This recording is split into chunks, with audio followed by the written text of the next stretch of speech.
Welcome to the 2023 forecast for real estate. Bum, bum, bum.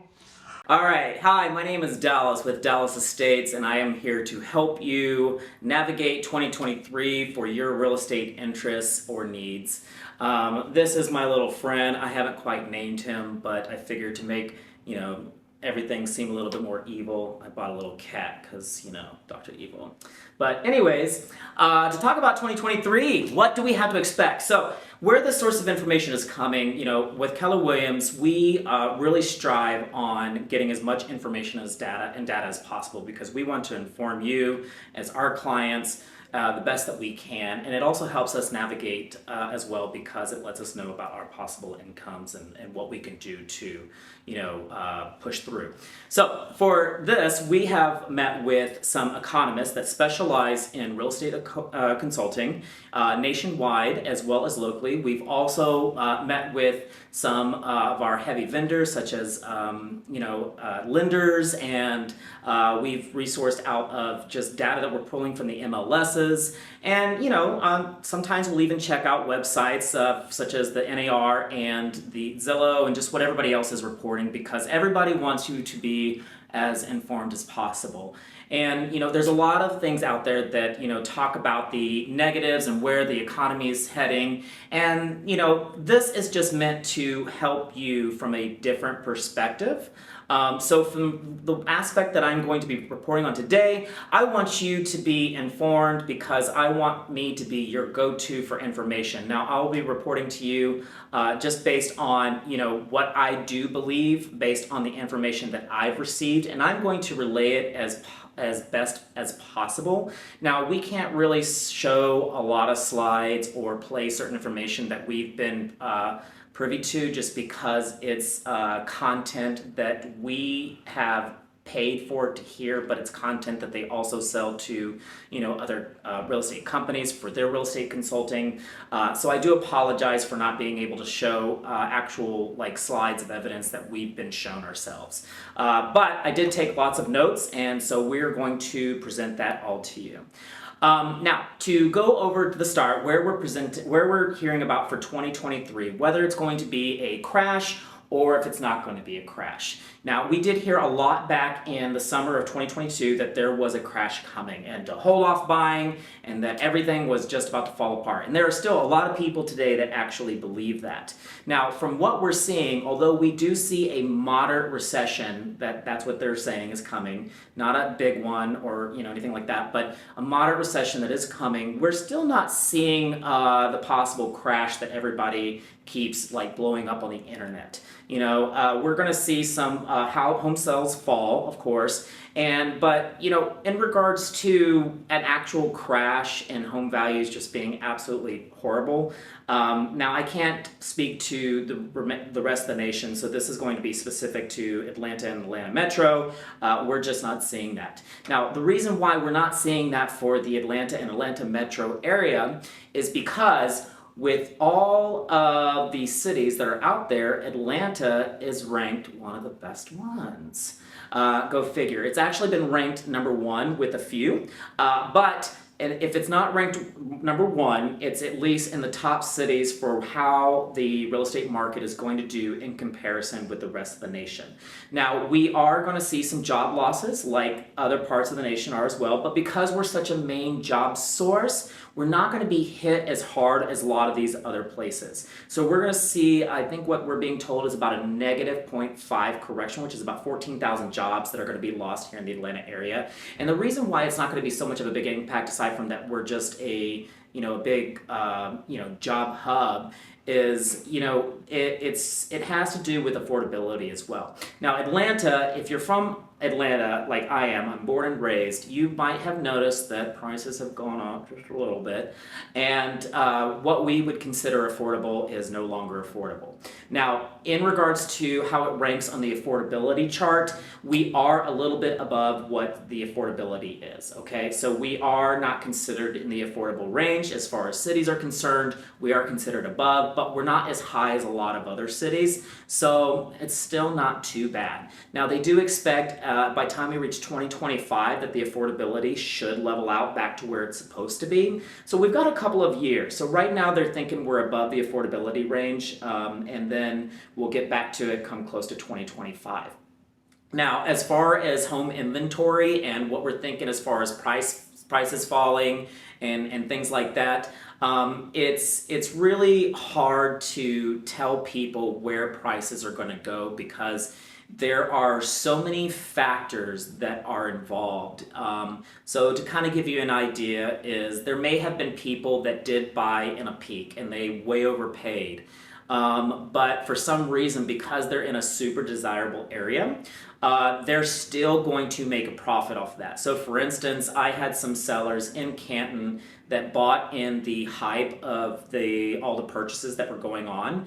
And about a year and a half later, we sold their home in December. Just this past month, we closed at the beginning of January. And we sold it for 20% more than what they purchased it for. So they bought it in the summer of 2021, and we sold in December, January, the slowest months of the year, for 20% more. So that just goes to show you that when everybody's talking about the crash, and then there are people that are still selling at that amount more and profiting, and we didn't even have multiple offers in those situations. So, I mean, multiple offers are down from what's being reported. I think last year, I think it was like a 47% average, and then for this year, it was about 16%. So things have gone down quite a bit as far as multiple offers going. But as far as talk among all the agents, because we do meet on a regular, people are starting to see a lot more multiple offers on houses in today, which today is January. All right, it's the 30th, I think it is. So anyways, as you're consulting yourself and maybe the real estate agent that you want to work with, I'd love for you to work with me. But when don't feel bad about asking these questions. When I talk to my clients, I want them to know that there are going to be some agents that overprice their homes. That means that they're working with the sellers. Sometimes sellers really want a certain price. They're not willing to go with lower because sellers are oftentimes behind on the market, and buyers are oftentimes a little too far ahead on the market. So when you're doing these kind of things, sometimes real estate agents will overprice the home, which is where you see the price corrections at. But there are a lot of agents out there that are pricing the homes correctly. And if you're coming across a really great deal, you're still going to walk away without the worry of like losing value in your home a lot of times. So what they're predicting is that it doesn't really have to do with necessarily price ranges either. So for instance, if you're in $1 million market or $200,000 market, now obviously there are very few $1 million buyers, but there's tons of $200,000 buyers. But they're thinking it more so has to do with the location of the actual house. Are you in a high demand area or are you in a low demand area? Is there a lot of tons of construction going up around you?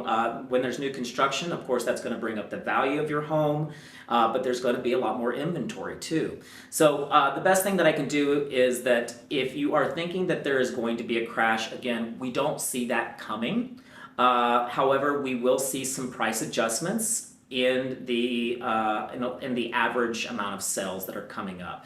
And that doesn't necessarily mean that buyers that bought previously are going to be losing money on the homes. It just means that, back when the appreciation was 20 or 30% or even 40%, that appreciation value is coming down. So if you originally bought at, let's say, $400,000 and there was a 20% appreciation in 1 year, normally you would be able to expect, based on the 20 through 22 appreciation values, that you'd probably buy something this summer at $480. But no, what we're seeing is that's probably going to come back down to a normal, 6 to 9% ratio. Okay, I think I saw 9%, but I could be wrong on that. So instead, it's not as much. That's it's not nearly as much as $480.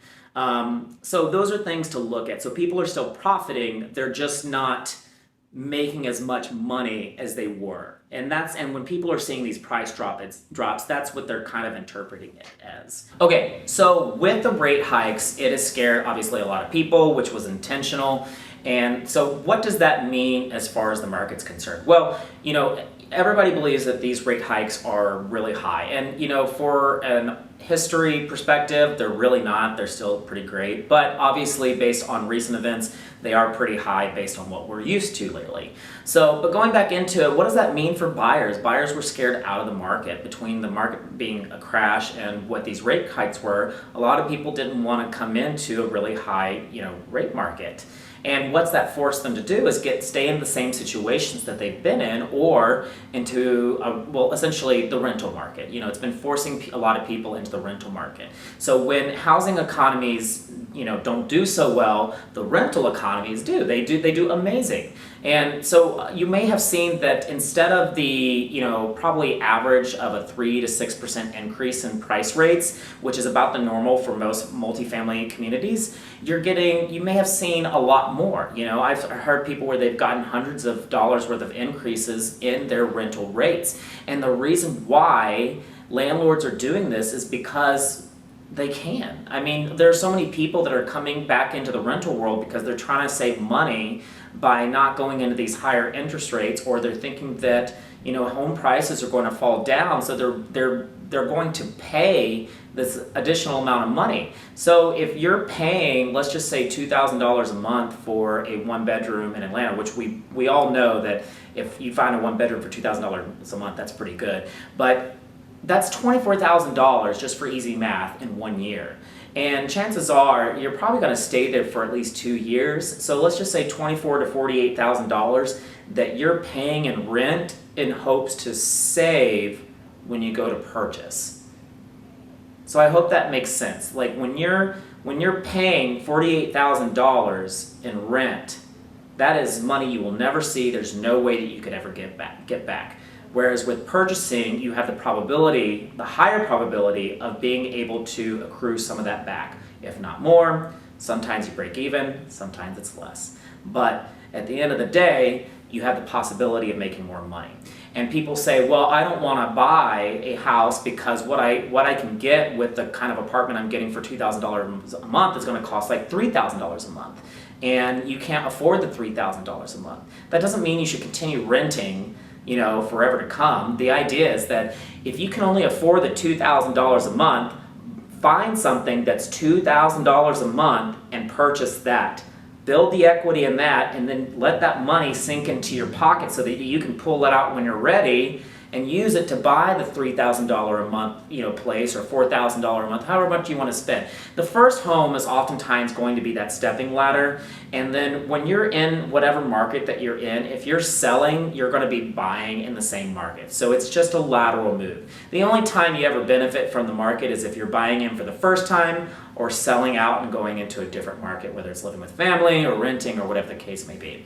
But oftentimes if you're buying and selling, you're making a lateral move in the market. But at least your home is accumulating, that equity. And again, just like the economist told us, it really depends on your location. Some locations are going to appreciate a whole lot better than others. And with you being in the Atlanta metro market, your market is going to do a lot better than a lot of the others. So that's really awesome. Now, going into talking about the rates and what we can kind of predict for 2023, I'm going to bring in my favorite person in the world, and it ain't Mr. Kitty Cat. So let's bring him on in. Okay, so this is Matt Kuglin. He is my go-to lender guy. He is literally, he's with Shelter Home Mortgage, #1. His team is not only #1 in the company, but he is #1 in the company. So when it comes to all information that I am seeking, he is my go-to. Thank you so much for helping me with this today, Matt. So we would love to get your insight on where you think mortgage rates are going for 2023. Yeah, that's the #1 question that I get. What are rates going to do? I wish I had a crystal ball. I don't, but there are a lot of experts that I follow on a daily basis that are expecting for rates by the end of the year to move down more so in the mid-5s. Best case scenario would be upper 4s. So it could be a pretty big shift this year in rates. Yeah, I think that's what the economic forecast was that they also mentioned that for. What would you say that people that are considering being in the market is there anything that they should know about coming up, or things that they would want to do? Well, yeah, I think if you know you're going to purchase a house, now is really a sweet spot. If rates do drop significantly, we're going to see the same thing that happened during the pandemic, which was a ton of buyers flooding the market. So it's a really good time to get out there, go solidify a house, go purchase a house, and then if rates do drop, refinance. Shelter's actually got a promotion going on right now. If you close before March 31st and rates do drop and refinance before the end of 2024, we actually waive all lender costs associated with the loan. So you'd be able to get that lower interest rates and be able to cut out some of the costs for the refinance, which is great. And for those who don't know what that means, let me just say that really is a super amazing deal. I've never heard about it until you guys introduced it. So it's really a great promotional thing as well. Is there anything else that you should mention, or anything? As that sounds about. No, so if you're a first-time home buyer, Fannie and Freddie came out and they're ultimately allowing for specialized pricing for the majority of first-time home buyers. A portion of it is based off of kind of what your income level is and where you're buying, but I had a deal that I priced out for a client. They qualified for it. Their rate was half of a point lower than someone who was not qualifying for that particular product, was not a first-time home buyer. So there's a lot of things coming out that are helping with affordability and keeping those payments lower. So it'd be great to look into. Yeah, and for also if you're interested in buying, sometimes just as an FYI, going with your go-to bank that you normally bank with, or just somebody that you're a credit union, sometimes they're not always the best options. So when you're speaking with your real estate agent and hopefully me, what we'll do is we'll introduce you to someone that we love and trust, that has always competed and given best customer service and rates for our clients. We don't get any kickback from it. It's just to save you time and money and stress. And people like Matt, I would highly recommend interviewing, whether you use me or not as well. So thank you so much, Matt, for coming. Absolutely. Love being in business with you all. Okay, so I hope you guys found that informative. Sorry, Mr. Kitty Cat was feeling a little rambunctious, so I'm trying to put him to sleep. But anyways, with the housing market, we are really excited to see what's to come for 2023. I think 2023 is actually going to be pretty great. We did see a shift last summer, of course, but it's looking like, based on the activity that we're seeing here, that things are picking up quite a bit, which is very promising. That we're going to see less home sales than we've seen before, a little bit less than what they were originally forecasting, but that's okay. If you guys ever have questions in regards to the market, the idea is that we're here to help you make an informed decision. Our business is built off of repeat business. So if we don't inform you properly of where the market is going, and then you get upset with us, guess what? You're not going to want to use us again. You're not going to want to refer us. And that's where all of our business is. It's not in the one-time transactions. It's in the repeat business. So I hope that when you're listening to this, we're informing you from a genuine standpoint and not from a greedy aspect. And we're here to help you. And if we don't think that a purchase is good for you, we will tell you that maybe renting is better. Maybe you should hold off. Maybe you should do this. Maybe you should do that. That we are your first step and your guide to helping you get where you need to go in the real estate industry, whether it's buying, selling, investing, whatever the case may be. And are a lot of new exciting things that are coming up. And you might see a lot of companies doing a lot of incentives to help drive, purchases and sales. So, keep your eye out. Feel free to ask. We're going to try to update you on a more regular basis. Again, for bullet point captivations, just so you can walk away with them, we are not in a crash scenario. We do not see a crash. Yes, we are heading towards a recession. Yes, that is going to mean job losses. Yes, we're already seeing the job losses. We do not see Atlanta being a huge job loss market, because we are still considered one of the best markets, if not the best, forecasted for 2023. Yes, rental rates are going to go up. Yes, it looks like mortgage rates might come down. And as far as whether prices are going to drop or not, I'm going to go ahead and say it looks like prices may drop, but it really depends on your market. So far, a lot of my sellers are seeing, an appreciation in value. and people who have bought, but that doesn't mean that, there aren't a lot of agents out there that are getting the pricing wrong. We do have to price accordingly to the market, and sometimes that means shifting the price down, and of course sellers aren't willing to deal with that. But let us educate you. We're going to negotiate as best as possible. Again, a lot of agents are seeing an increase in multiple offers, which of course is great for sellers. We just don't see the inventory to justify that there's going to be a crash. And we don't see enough job losses and just so many other factors. So if you have the opportunity to buy, I would recommend it. But of course, speak with us. Let's get to know your situation. Let's get you introduced to Matt or a lender of your choosing. Although he's super amazing. He's like my straight hubby. And we're going to really get you solidified in an accurate decision and hopefully start building towards your wealth. So anyways, thank you so much for listening. I apologize that this was longer than what I anticipated. And thank you for joining me and Kitty Cat on Dallas Estates. And feel free to click and subscribe and reach out to me soon. Thank you guys.